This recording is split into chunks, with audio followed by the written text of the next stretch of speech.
You've talked about being a catalyst really for building these hotbeds of entrepreneurship. I'd like to hear your perspective on the Valley. You've lived through boom and bust time. What do you think accounts for this place's ability to recreate its leading edge? Well, this valley is like a nuclear reactor, right? There's enough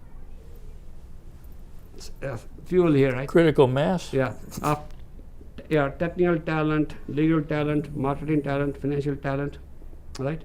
There's enough of that, and we are rubbing shoulders with each other all the time. And there's a success history, and there's a certain people like me who have come back, to plow back. So I think the Silicon Valley is one of a type. It's very, very hard to get this in going, right? And so here's my thought: for you to become an entrepreneur, you have to get out of your comfort zone. Yeah, we all get into daily routine, going to work, this project, this delivery, this thing, right? Yeah, heads down. Somebody has to shake you out of that one, either yourself or something. And so to step out of your comfort zone, in my case, it was David Jackson. Somebody I mentored, somebody who worked for me, had become an entrepreneur, and I said, why not me? Mm-hmm. Why can't I be an entrepreneur? So somebody has to shake you up, right?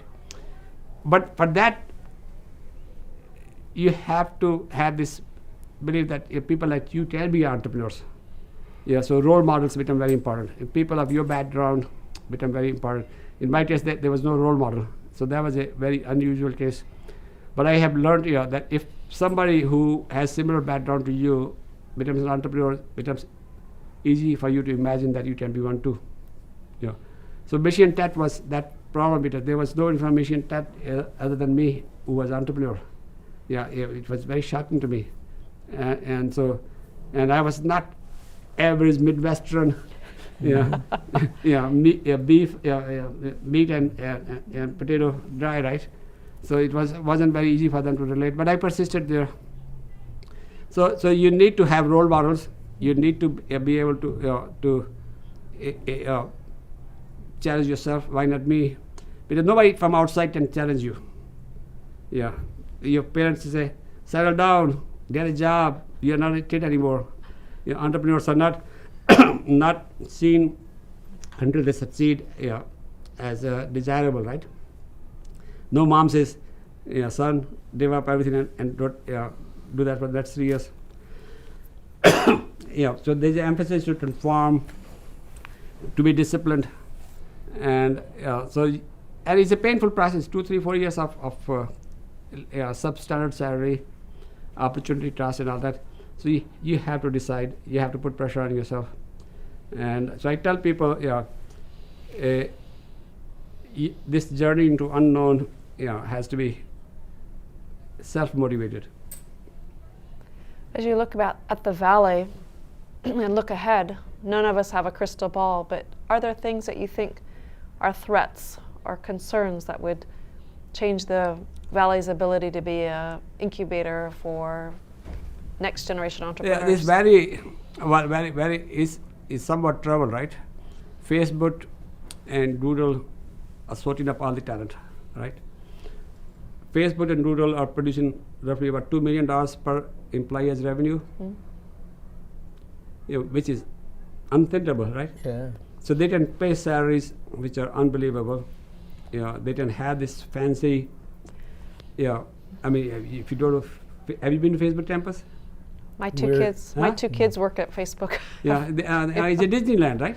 The main street, with nice, So because they are able to produce money, right? Have money, because very hard to compete with them. Very, very hard to compete with them. So I worry about that part, because the notion that if you produce $2 million per employee revenue, you can pay $250 salary and spend another $250 on the perch, and you still have $1.5 million. Mm-hmm. So it becomes harder for those states to leave and start because opportunity cost for leaving that Facebook is very high. Not only salary plus bonus plus the stock option price. So that's the other part. When I left for this journey, I was making $75,000. Opportunity cost was very high for me at that time. $75,000 back in 1982 is betting $304,000 now, easily, right? In purchasing power and all that. So there's the issue of that. But I think the valley is becoming bigger, right? Than it used. If in the old days we used to talk about I don't invest in East Bay, let alone the East Coast, right? I think valley is expanding beyond, and with the internet, location becomes less and less and less important. The lecture I gave at Michigan Tech is fiber. Here puts you on par with people in the valley. You have same sources of information. You just need to travel to go find the people. There was this professor, who came looking for me, from Michigan Tech. He's doing the nanosatellite thrusters, extending the life of nanosatellites. And I was impressed. Whether we funded him, half a dozen of us.